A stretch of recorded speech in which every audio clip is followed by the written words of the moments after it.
कांतारा। क्या है कांतारा? कांतारा मतलब घना जंगल, लेकिन इसमें दर्शाए गए जो देव है वो पंजुर्ली देव है। इस प्रस्तुति को देखने से पहले उनके बारे में कुछ जानना आवश्यक है। पंजुर्ली मतलब युवा वरा, जो विष्णु के वराह अवतार जैसे है।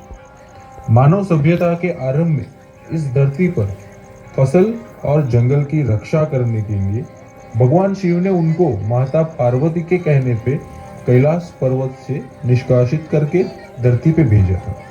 इसीलिए फसल की कटाई से पहले उनकी पूजा की जाती है, और उस पूजा के दौरान जो नृत्य किया जाता है उसे भूता कोला कहते हैं।